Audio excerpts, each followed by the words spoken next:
The boardroom on the 42nd floor of the glass skyscraper smelled faintly of overpriced espresso and impending betrayal. That is what I remember most vividly about the exact moment Simon Caldwell looked me straight in the eye and delivered the news.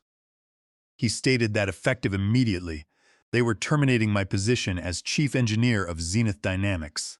My name is Elias Vance.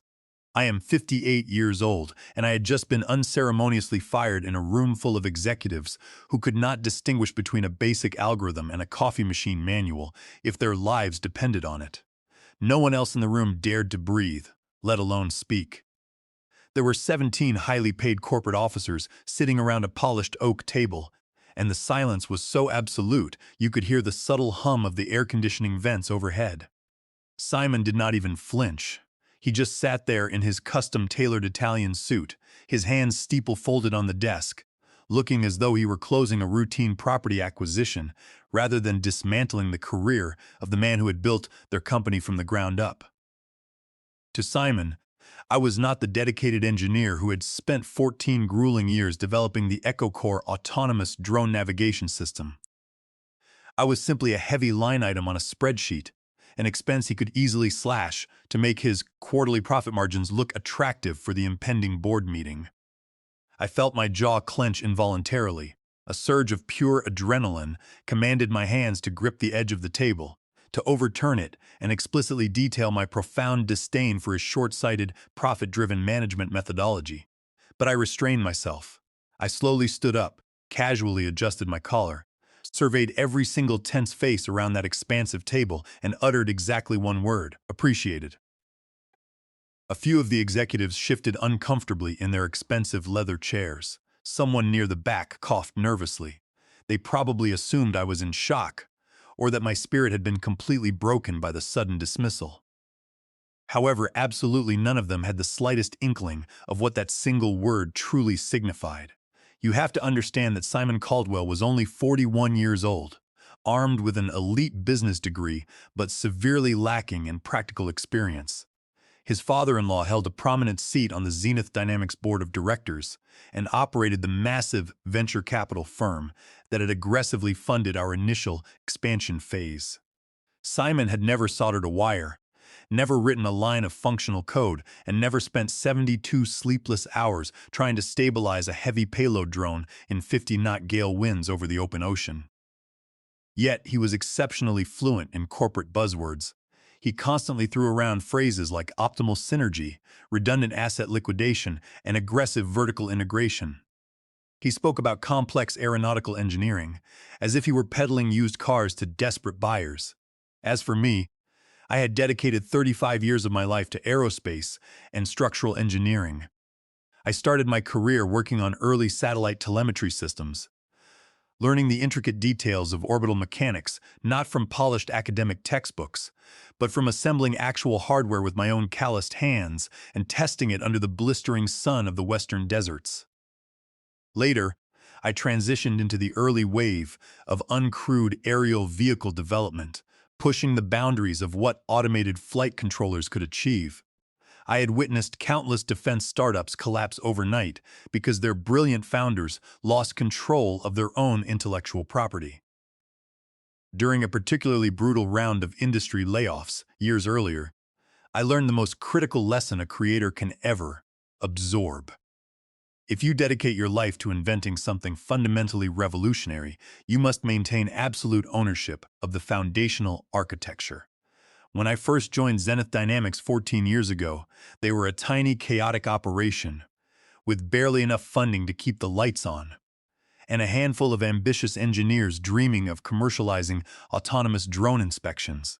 They wanted to inspect hazardous infrastructure like offshore oil rigs, high-voltage transmission lines, and unstable chemical pipelines without risking human lives.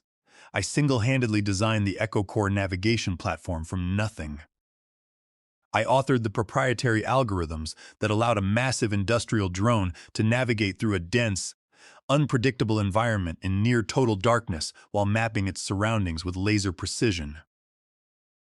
Over the years, we secured incredibly lucrative contracts with 32 major industrial corporations across the continent. By the time Simon assumed his role, my system was managing automated safety inspections for a vast majority of the critical energy infrastructure in the region. What Simon entirely failed to comprehend, and what his wealthy father-in-law chose to ignore, was a brilliant legal maneuver I executed 4 years prior. During a period of intense financial instability for Zenith Dynamics, when the board was desperately seeking liquidity and considering selling off vital assets, I strategically restructured the core patents underlying the Echo Core system into an independent corporate entity entirely owned by me. I named it Vance Autonomous Solutions. It was a completely transparent, legally binding move that the very same board of directors had unanimously approved to avoid paying me a massive cash bonus they owed me at the time. The complex licensing agreement mandated that Zenith Dynamics could utilize the technology in perpetuity, but only under the strict condition that the original patent holder maintained an active executive role within their organization. If my employment was terminated without a comprehensive 18-month transition protocol, all intellectual property licenses would automatically revert to my independent entity within exactly 96 hours. My exceptionally thorough lawyer had firmly embedded that catastrophic trigger clause deep within the licensing framework. Every single board member had signed it. But I am getting ahead of the timeline.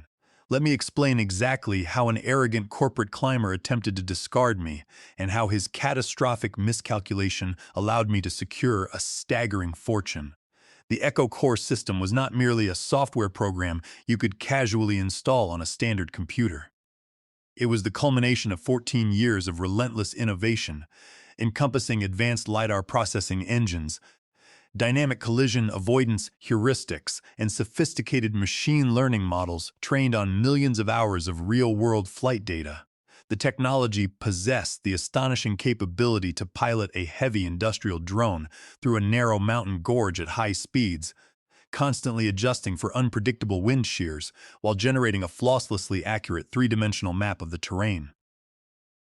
I had designed the entire ecosystem to be fully modular and inherently predictive. Instead of merely reacting to sudden obstacles, our drones anticipated them using complex environmental modeling. By the time Simon was appointed as Chief Operating Officer, the Echo Core technology was directly responsible for generating nearly 85% of the company's total annual revenue. We held exclusive contracts worth hundreds of millions of dollars with massive energy conglomerates and various government agencies. Simon arrived with a ruthless mandate to maximize short-term profitability and aggressively slash operational expenses. He immediately targeted my engineering division, cutting our research budget, halting the development of our next-generation sensor arrays, and replacing highly experienced technicians with underpaid contractors. Whenever I passionately argued against these destructive decisions, he patronizingly labeled me as an obstacle to corporate modernization. Following my execution in the boardroom, I slowly walked out to the parking garage, climbed into my vehicle, and sat in absolute silence for almost an hour. The cool evening air washed over me as my phone began to vibrate incessantly. The messages were pouring in from my bewildered and terrified engineering team. Hector Rossi, my incredibly brilliant lead navigation specialist, was the first to reach out. He was only 34 years old, holding an advanced degree in robotics, and I had personally mentored him for the past 6 years. He demanded to know why my office had been abruptly locked by corporate security. Next came frantic messages from Elena Morales, our tough and resourceful director of field operations, asking how they were supposed to handle the massive upcoming deployment without my authorization codes. My older brother, Daniel Vance, who was 61 and a retired military logistics officer, called to ask what in the world was going on. He knew corporate politics well and instantly recognized that a massive betrayal had occurred. It was not the loss of my position that angered me. It was the fact that my exceptional team, the people who had trusted my leadership and dedicated their lives to building this technology, were now completely vulnerable to Simon's incompetence. But as I started the engine and drove toward my home, a profound sense of calm washed over me. Simon had just initiated a sequence of events that he could not possibly stop, and I was about to teach him a very expensive lesson in intellectual property law. I pulled into my driveway and killed the engine, sitting in the quiet darkness of the garage for several long moments. My wife, Sarah Vance, met me at the door. We had been married for 31 wonderful years, navigating the turbulent waters of the defense technology sector together. She possessed an incredibly sharp, legal mind and had successfully managed my career transitions in the past. She took one look at my face and immediately knew exactly what had transpired. I explained the situation to her, detailing Simon Caldwell's stunning display of arrogant ignorance in the boardroom. Instead of showing concern, Sarah handed me a glass of aged whiskey and smiled a knowing, dangerous smile. She reminded me that this was precisely why we had established Vance Autonomous Solutions all those years ago. She was absolutely correct, but even she could not possibly predict the sheer magnitude of the impending catastrophe that Simon was actively orchestrating for himself and his beloved company. The true devastation was scheduled to begin precisely 5 days after my abrupt termination, perfectly coinciding with a monumental demonstration for the Department of Energy. The government had a massive $300 million infrastructure monitoring contract on the table. Zenith Dynamics was the presumed favorite, heavily reliant on my Echo Core system to impress the visiting dignitaries. Simon had proudly invited an armada of federal inspectors, corporate partners from major utility conglomerates, and influential investors to a sprawling test facility to witness the autonomous capability firsthand. I was obviously absent from this grand showcase, but Hector Rossi provided me with real-time, highly detailed updates from his concealed position within the control bunker. He furiously typed out messages describing how Simon was parading around in a sharp suit, confidently assuring the government officials that Zenith Dynamics possessed the most advanced, completely proprietary drone technology on the planet. The first phase of the demonstration commenced seamlessly. The massive drones launched precisely on schedule, effortlessly executing their complex pre-programmed survey routes. But then, the inevitable consequence of my termination manifested. Exactly 96 hours had elapsed since my official firing, which meticulously triggered the fail-safe mechanisms embedded deep within the Echo Core licensing architecture. Hector texted me in a panic, describing how the primary navigation matrix spontaneously froze in midair. The entire fleet of drones simultaneously initiated emergency hovering protocols, refusing to advance a single inch further. The highly sophisticated control panels in the bunker abruptly flashed a massive warning screen, explicitly demanding authorization from Vance Autonomous Solutions and stating that the active license had completely expired due to a breach of the Executive Transition Protocol. Simon apparently turned the color of ash.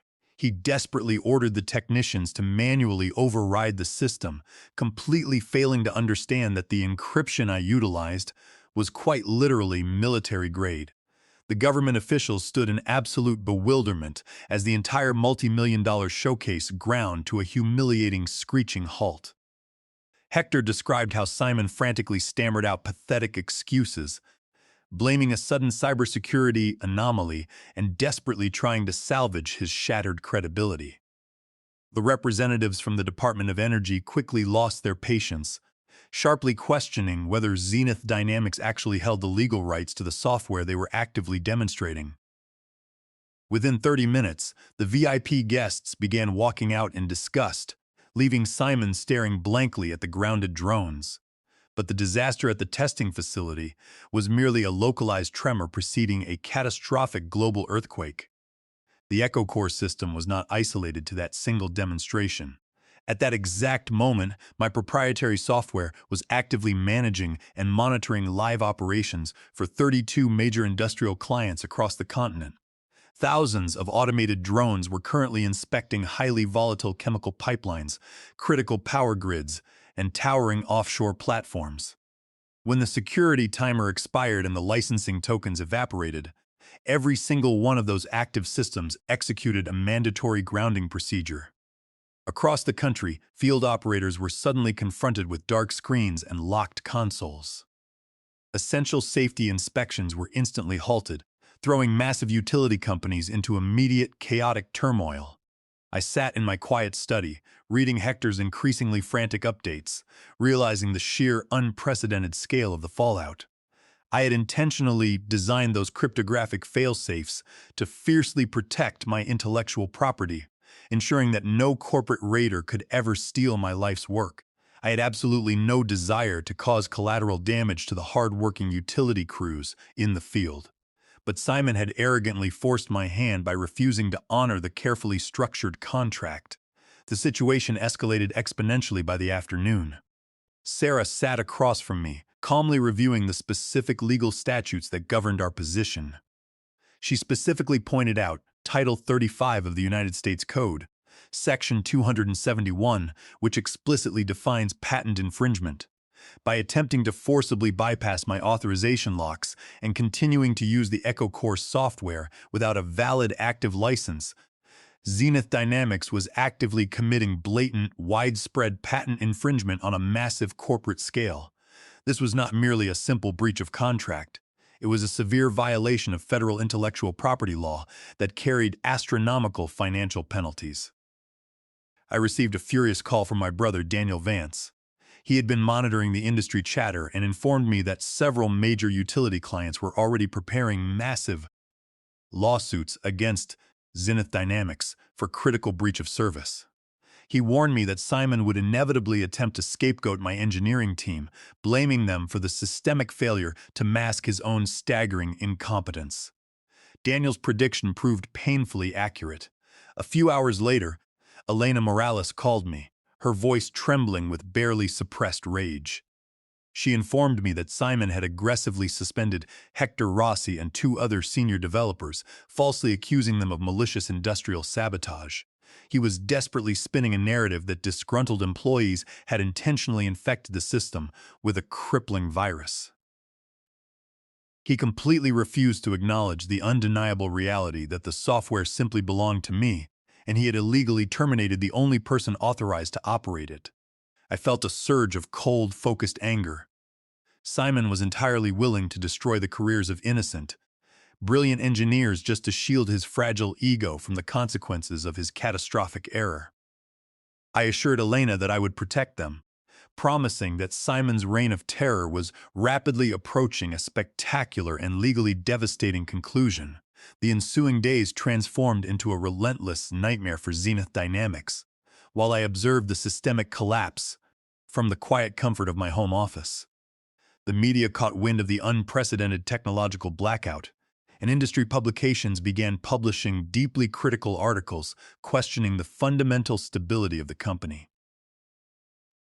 Their corporate stock plummeted with terrifying velocity as terrified investors rapidly divested their holdings. 32 major clients were actively threatening litigation, their incredibly expensive infrastructure inspection programs completely paralyzed by the software lockout. The situation was unprecedented in the history of the commercial drone industry.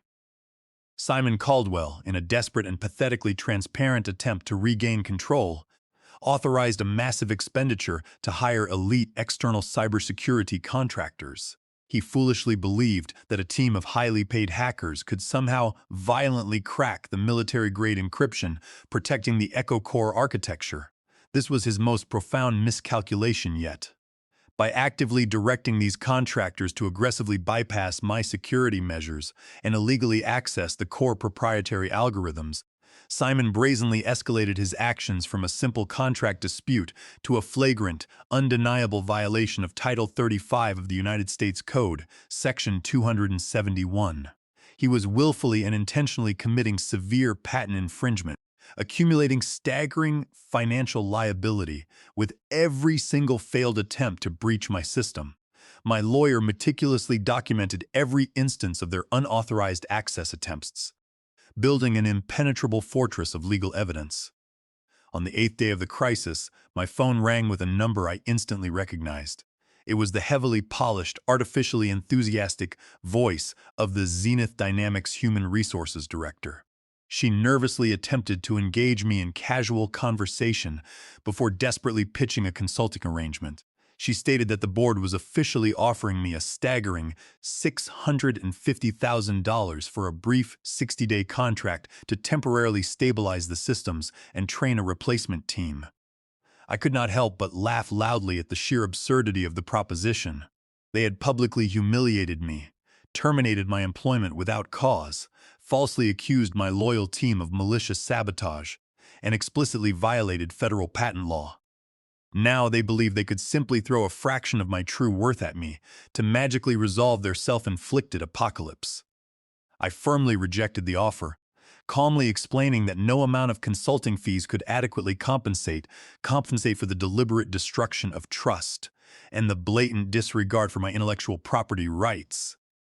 I demanded a full public apology for my team and a complete retraction of all sabotage accusations, knowing full well that Simon's monumental ego would never permit such a massive concession. Later that evening, a deeply exhausted Hector Rossi showed up at my front door. He looked completely drained, his eyes heavily shadowed from days of intense stress and relentless interrogations by Simon's aggressive corporate lawyers. I welcomed him inside, and Sarah immediately offered him a comforting meal. Hector tearfully explained the horrific environment at the Zenith Dynamics headquarters. He described how Simon was frantically pacing the executive floors, screaming at technicians and demanding impossible solutions to a mathematically unsolvable problem.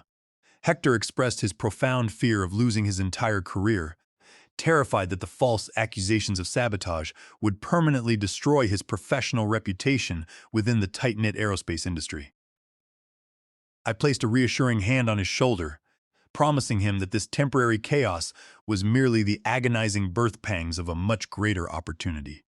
I explained the intricate details of the Vance Autonomous Solutions legal structure, and clearly outlined the catastrophic trap that Simon had unwittingly triggered. When I specifically mentioned our rock-solid standing under Title 35 of the United States Code, Section 271, Hector's anxious expression slowly transformed into a look of absolute astonishment and dawning realization. He finally understood that we were not the helpless victims in this scenario. We were the undisputed architects of Zenith's impending downfall. The next morning, my brother Daniel Vance arrived at my house with a thick folder containing comprehensive intelligence reports. Utilizing his extensive contacts within the defense logistics community, Daniel had meticulously compiled a detailed analysis of Zenith Dynamics' rapidly deteriorating financial position.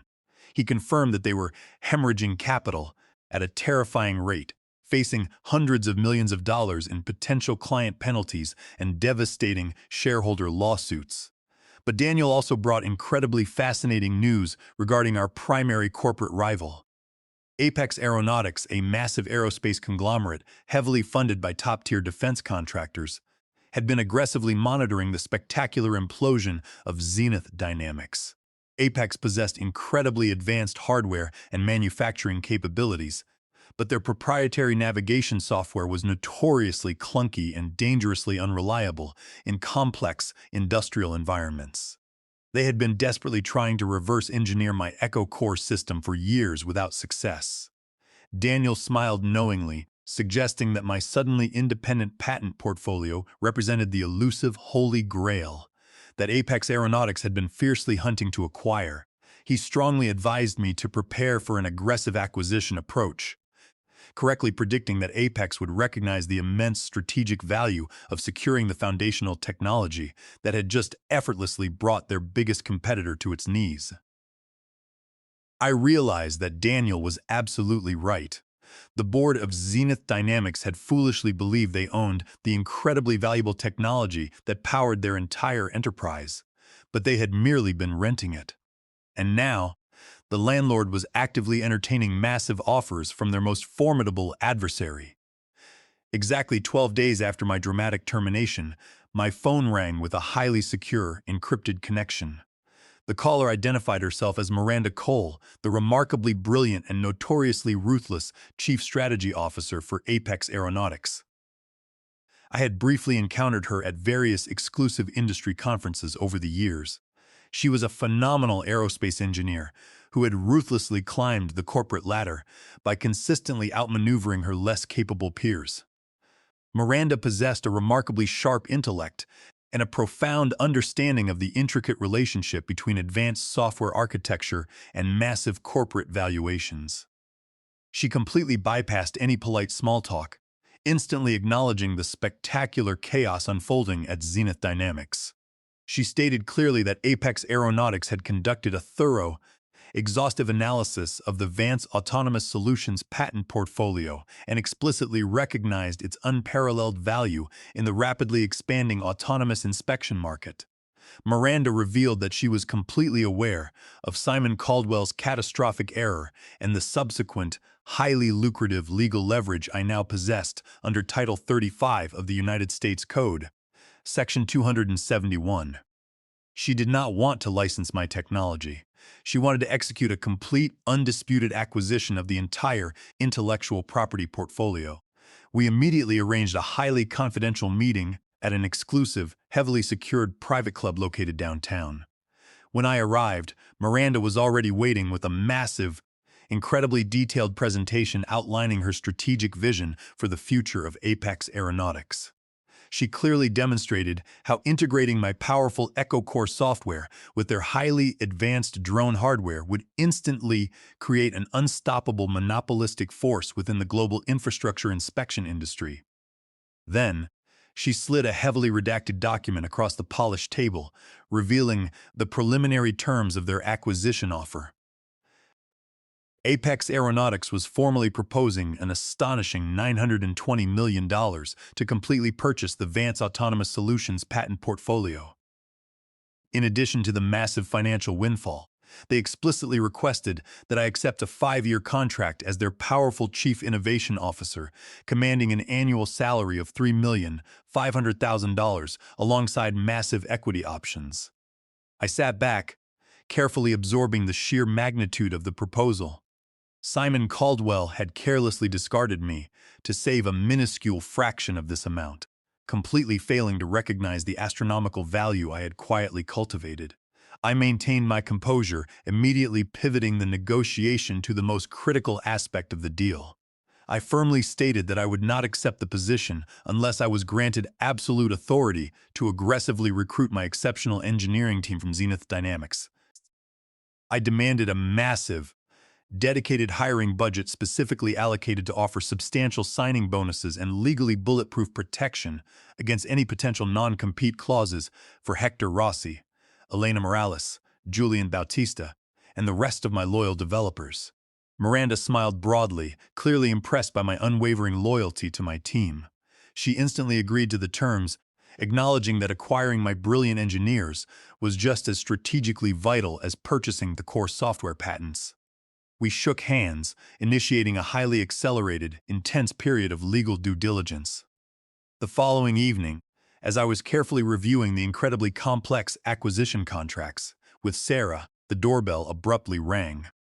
I opened the door to find a deeply disheveled, frantic Simon Caldwell standing on my front porch.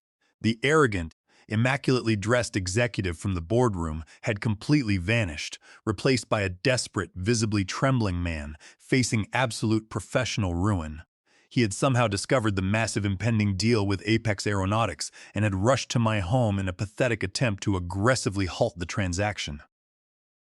Simon wildly accused me of corporate treason, loudly insisting that the EchoCore technology fundamentally belonged to Zenith Dynamics because I had developed it while technically employed by them. I calmly invited him into the foyer, refusing to engage with his frantic emotional outbursts.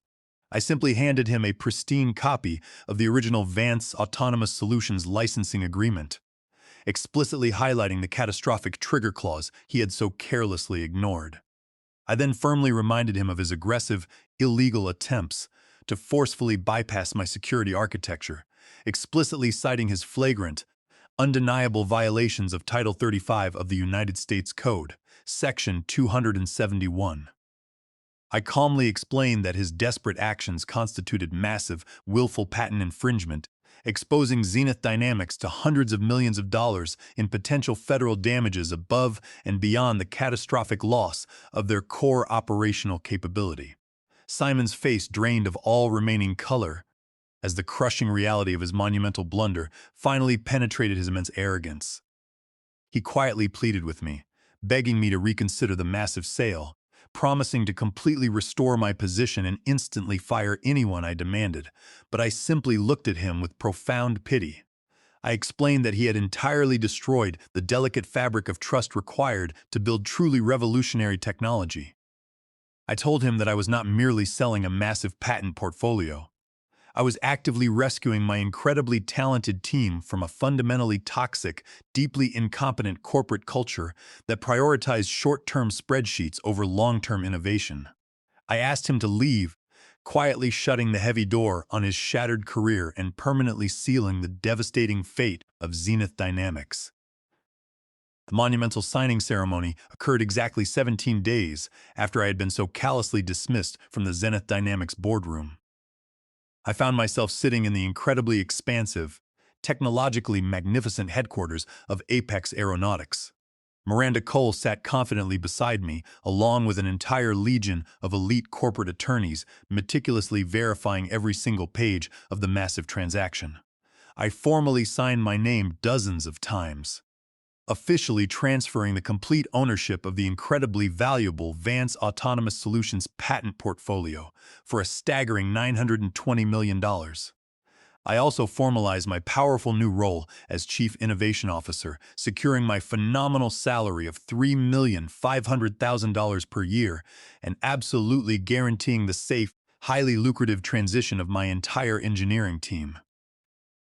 When the massive financial transaction officially cleared, transferring unprecedented wealth into my carefully structured accounts, a profound wave of immense satisfaction washed over me. I had successfully executed the ultimate corporate checkmate. The explosive news of the massive acquisition hit the major financial markets the very next morning. The industry reaction was incredibly swift and absolutely devastating for my former employer. When influential investors finally realized that Zenith Dynamics had permanently lost exclusive control of the foundational Echo Core technology to their most aggressive rival, utter panic immediately ensued. Within hours, the corporate stock of Zenith Dynamics catastrophically plummeted by an astonishing 55%. They lost billions of dollars in market capitalization before trading was mercifully halted. Without my proprietary software, they were instantly reduced to a hollow shell, possessing outdated hardware and absolutely zero competitive advantage in a fiercely aggressive market. The massive utility clients immediately terminated their remaining contracts, completely shifting their extremely lucrative business to Apex Aeronautics. Simon Caldwell, facing unprecedented fury from the devastated board of directors, was aggressively forced to resign in complete disgrace later that afternoon. He was permanently blacklisted from the aerospace industry, completely destroyed by the monumental consequences of his own staggering arrogance. But the most incredibly rewarding aspect of the entire monumental ordeal was successfully executing the massive rescue operation for my phenomenal team. True to my demanding negotiations with Miranda Cole, Apex Aeronautics immediately extended incredibly lucrative, highly protected offers to my brilliant engineers. Within a week, Hector Rossi happily resigned from Zenith Dynamics and eagerly joined me at Apex as the highly respected Director of Advanced Navigation. Elena Morales enthusiastically accepted a massive promotion to Vice President of Global Field Operations. Julian Bautista, another exceptionally talented young developer who had been brutally harassed by Simon's aggressive corporate lawyers, was warmly welcomed with a massive signing bonus that instantly erased his substantial student debts. Even my deeply experienced brother, Daniel Vance, was brought on board as a highly paid strategic security consultant, ensuring that our new technological infrastructure remained completely impenetrable. Our transition to Apex Aeronautics was spectacularly successful.